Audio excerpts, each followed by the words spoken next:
जय वाल्मीकि, जय भीम, जय भारत। धर्म प्रेमियों, मैं आज एक कंटेंट लेके आया हूँ जो कि हमारे वीर योद्धा भगवान वाल्मीकि जी के अनुयायी हैं जो और महार समाज के लोग हैं। वो कैसे कैसे पराक्रम किए हैं, कि कैसे कैसे युद्ध में विजय पाई है। जैसे कि अब अपना आने वाला ना 1 जनवरी को महार जैसे भीमा कोरेगांव में युद्ध हुआ था, उसके विषय में आपसे चर्चा करूंगा। मैं ध्यानपूर्वक सुनिएगा, मैं कर रहा हूँ बस मैं शुरू। ठीक है। जैसे वाल्मीकि मजबी सिख व वाल्मीकि महार महाराष्ट्र लड़े गए युद्ध उत्तर भारत के इलाके के पंजाब व अफगानिस्तान के इलाके जैसे कि पेशावर, जमरूद, हजारा, खैबर पख्तूनवा और कश्मीर में हुई थी ये तमाम लड़ाई हुई थी दोस्तों। इसके बाद भयंकर लड़ाई जहां उन्होंने अफगानों के खिलाफ कई महत्वपूर्ण युद्ध लड़े और सिख साम्राज्य का सीमाओं का विस्तार किया था दोस्तों। ये हमारे जो भी आज के मजहबी सिख वाल्मीकि भाई है ना, इन लोगों ने बहुत दूसरों के लिए लड़ी है। और ऐसे ही हमारे ये भीमा कोरेगांव है जो हमारे महाराष्ट्र में, वहाँ भी अंग्रेज़ों के लिए लड़ाई लड़ी थी। और पंजाब में अपने सिख धर्म के लिए लड़ाई थी। हम दूसरों के लिए लड़ते रहते हैं। तो चल छोड़िए, मैं आगे बढ़ता हूँ मैं। ठीक है। फिर ये महत्वपूर्ण जैसे विस्तार, सिखों का विस्तार किया। युद्ध कौशल में भरपूर सेना और यानी क्षत्रिय वाल्मीकि मजबी सिख के द्वारा मजबी वाल्मीकि सेना का नेतृत्व कर रहे थे महायोद्धा वीर हरि सिंह नलवा जी।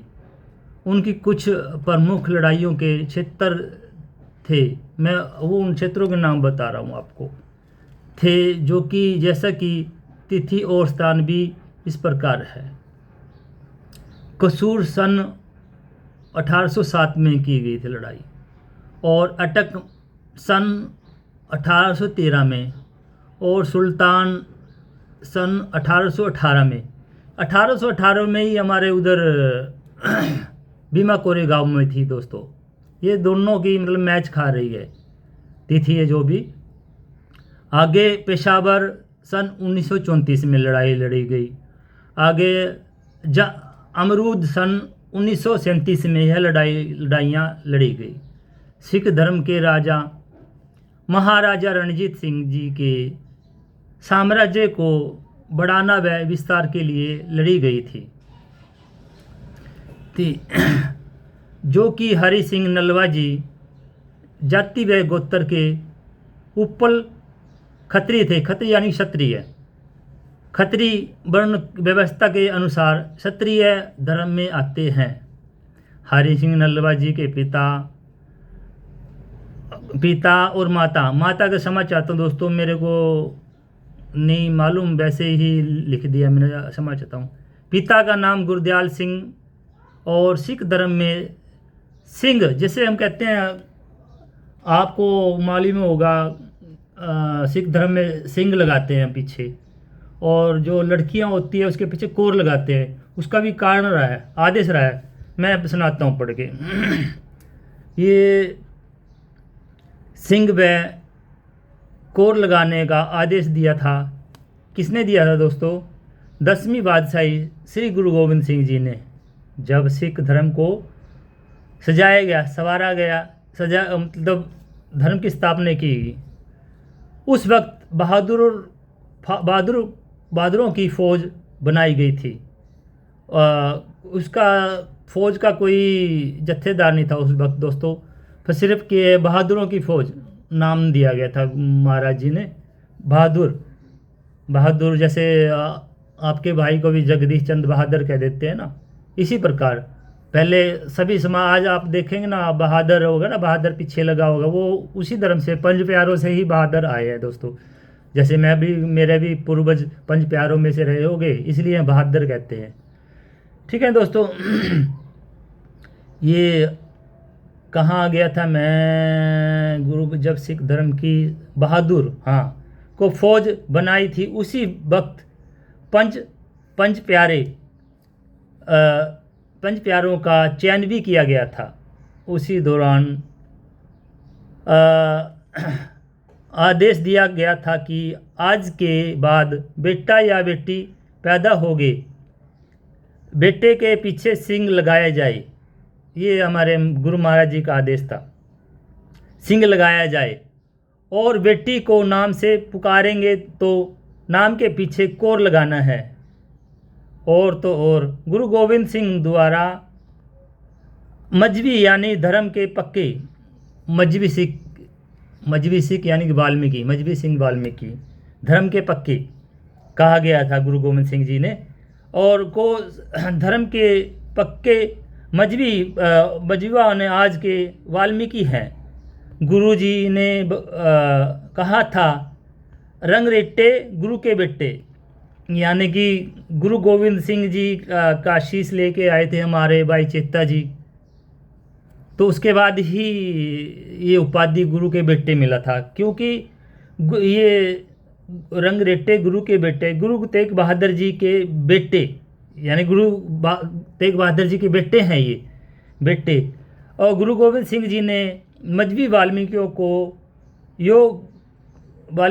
को भाई होने का दर्जा दिया था, अपने बराबरी ला के खड़ा कर दिया था गुरु गोविंद सिंह जी ने वाल्मीकियों को, मजहबियों को, कि ये अगर वो गुरु गोविंद सिंह जी के बेटे हो सकते हैं, शीश ला सकते हैं, ये मेरे भी भाई हैं, यानी मैं इनको भाइयों का दर्जा दूँ। बट आज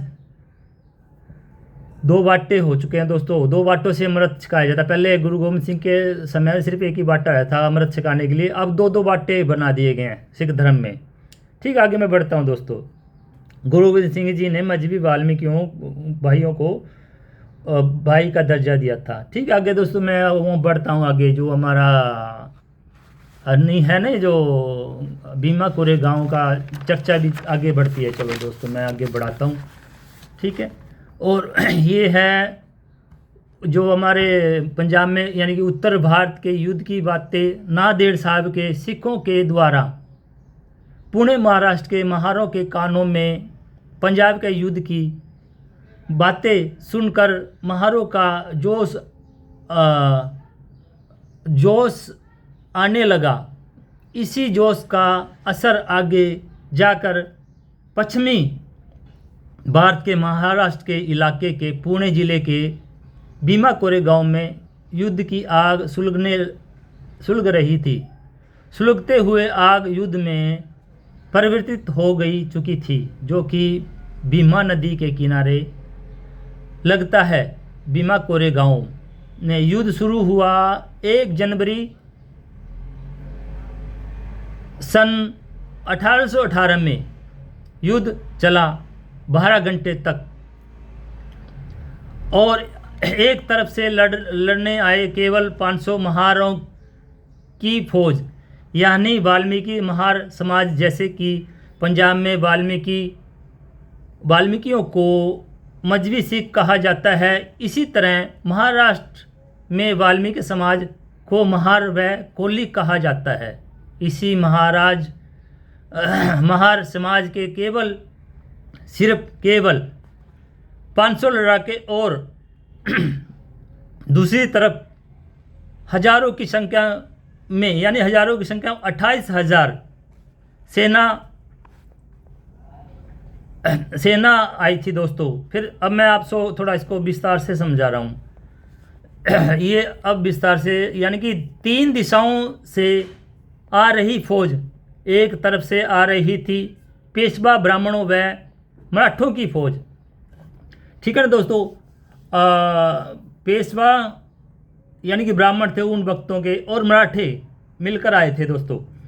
ये ब्राह्मणों व मराठों की फौज पेशवा ब्राह्मणों का साथ देने आए थे। पेशवा मराठा की फौज की संख्या लगभग 28,000 थी। दूसरी तरफ यानी सामने से आ रही थी ब्रिटेन ईस्ट इंडिया कंपनी में प्रमुख हमारे मुख्य रूप से महार समाज के सैनिक थे दोस्तों। अंग्रेजों का साथ देना महार समाज की मजबूरी थी, क्योंकि दोस्तों उस वक्त हमारे लोग बहुत पीड़ित रहे थे। तो आगे में यही आएगा, पेशवा ब्राह्मण से सैकड़ों वर्षों से पीड़ित रहे थे। महारों के गले में मटकी बांधी जाती थी। पेशवाओं का मानना था कि यदि महार जमीन पर थूक देगा तो जमीन अपवित्र हो जाएगी दोस्तों, हो जाएगी, और पीठ पर झाड़ व झाड़ू बांध दिया जाता था ताकि अछूतों के चलने से रास्ते पर पाँव के निशान ना पड़े, यानी कि फुटप्रिंट ना छपे दोस्तों ये बहुत ही हमारे समाज के साथ ही दलितों के साथ बहुत ही उन वक्तों में अत्याचार हुआ दोस्तों। उन बातों का अपने इतिहास को जानना बहुत ज़रूरी है दोस्तों। मेरा कारण यही है, आप लोगों को शायद मैं घर घर जाकर तो किसी को मैं बतला नहीं सकता। मैं यूट्यूब के माध्यम से आप लोगों को कुछ ना कुछ, शायद है तो ऑलरेडी हिस्ट्री में, बट जितना होना चाहिए इतना हिस्ट्री में नहीं लिखा दोस्तों। हमारी हिस्ट्री को नष्ट कर दिया गया था दोस्तों। पहली बात तो हमारे कोई पक्ष में नहीं था उस वक्त, यदि है आज मौका है दोस्तों, 21वीं सदी है, बाबा के साहब के कहने से बढ़ाइए अपना प्रचार प्रसार। ठीक, आगे बढ़ता हूँ। तो और तब हद कर दी जब जंगलों में से निकल हमारी बहू बहन बेटी रास्ते पर चलते चलते अचानक से कोई भी ब्राह्मण पेशवा जाता था उसी वक्त रास्ते काट कर रास्ते से छिपाकर निकल जाती थी दोस्तों। अचानक से या अनजाने में टकरा जाती थी तो उन ब्राह्मणों की नज़र हमारी बहन बेटियों के दोस्तों, उस वक्त हमारे बहन बेटियों पे इतना मतलब अत्याचार हुआ था, इतना विकास भी नहीं किया था, और कपड़े की बड़ी तंगी रहती थी दोस्तों। कोई तो जंगल में रहते थे ना, कोई पत्ते बांध लिए, कुछ ले कपड़ा, यदि हम तो दोस्तों अचानक से अनजाने में टकरा जाती थी तो उन ब्राह्मणों की नज़र सीधे ही दोस्तों छाती पर जाती थी, क्योंकि धर्म प्रेमी भाइयों, उस वक्तों में हमारे दलित आदिवासी ज़्यादातर जंगलों में समय बिताते रहते थे। उसी दौरान पेशवा ब्राह्मणों ने हमारे बहू बहन बेटी के छाती ढकने पर कर लगा दिया था दोस्तों। यदि छाती दिख जाती तो बहू बेटियों को मारा पीटा जाता था दोस्तों। मारा पीटा जाता था। हमारी बहू बहन इन लोगों के अत्याचारों से तंग आकर अपने हाथों से छाती काट लेती थी दोस्तों। कितना दर्द रहा होगा दोस्तों उस वक्त, कितना अत्याचार झेला हमारे बहन बेटी बहुओं ने, भाइयों ने। धर्म प्रेम भाइयों, आप लोग सोचकर देखें उस दर्द को, उस समय की पीड़ा को। धर्म प्रेम भाइयों, सोचकर देखे व समझे हमारे दलित भाइयों की कितनी मजबूरी रही होगी, मजबूरी थी। अंग्रेजी हुकूमत का साथ देना कितना मजबूरी थी हमारी। पेशवाओं का साथ, बाजीराव का साथ दिया, मराठा हिंदुओं ने दिया था दोस्तों। आप एक तरफ तो हमारे हिंदू, आज के हिंदू कहते हैं आप हमारे हिंदू भाइयों, तो हमारे से अच्छा नहीं किया जा रहा दोस्तों। मुंह में कहते कहावत है एक, मुख पे राम बगल में छुरी, वही साहब हो गया हमारे साथ। आज चल ही रहे हैं। महार सेना का नेतृत्व कर रहे थे केवल 500 सैनिकों को लेकर जमादार हमारे जो मुखिया सैनिक थे, जमादार सिद्धनाथ जी ने लड़ाके 500 को 28,000 के साथ लड़ाया। सेना अपने गुलामी अत्याचारों को याद करके लड़ते रहे और भयंकर युद्ध हुआ। 28,000 सेनाओं को हराया। उसी दिन के बाद हमें दबे कुचले मूल निवासियों भाइयों की अंग्रेज़ों की नज़रों में हमारी इज्जत बढ़ गई। कुछ ही समय के बाद दोस्तों, हमारे जो सेना लड़ी थी उनकी एक अंग्रेज़ों ने रेजिमेंट बनाई थी दोस्तों, महार रेजिमेंट की स्थापना की थी। और विजय स्मारक, जो आज विजय स्मारक की स्थापना भी की थी। जैसे कि आज के महार हमारे पुणे के भीमा कोरेगांव में विजय स्थल बनाया हुआ है दोस्तों।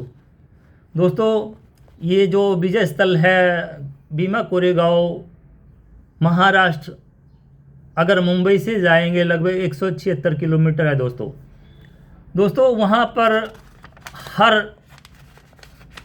1 जनवरी को लोग इकट्ठे होते हैं दोस्तों। उस दिन का कई लोगों को अफसोस भी बनाते हैं, कई लोग वहाँ पर जाकर खुशी मनाते हैं दोस्तों। दुख इस बात का होता है, ऐसे तो थोड़ी है कि जो 500 महार समाज के लोग लड़ने के लिए गए थे पूरा का पूरा जिंदा रहे होंगे, उसमें से कोई अपनी मृत्यु को प्राप्त भी हुआ होगा। ऐसा थोड़ी है कि एकदम 500 के 500 ऐसा आ जाएं, क्यों वो 28,000 थे। और दोस्तों उसमें खुशी इसकी बात की कि लास्ट में हमारी विजय हमारी ही दर्शाई गई है, अंग्रेज़ों ने और हिंदुओं ने। ठीक है दोस्तों, आज के लिए इतना ही। यदि आपको मेरी प्रचार करने की तरीका या कुछ भी अच्छा लगा तो दोस्तों मेरे को थोड़ा अप्रिशिएट यानी प्रोत्साहन दीजिएगा। और जो चैनल है अपना, उस पे जाकर आप ना देखिएगा वीडियो अच्छे से और अपने मित्रगणों को भी दिखलाइएगा। आपसे प्रार्थना है दोस्तों। अगर मेरा चैनल है ना, कई वीडियो में मैं पीछे कह चुका हूँ, चैनल के बारे में आपको बतला भी चुका हूँ कौन सा चैनल है। जो पीछे की वीडियो उनमें देख लीजिएगा, अलग अलग तरह की है दोस्तों। ठीक है दोस्तों, आज के लिए इतना ही। जय वाल्मीकि, जय भीम, जय भारत, जय मूल निवासी।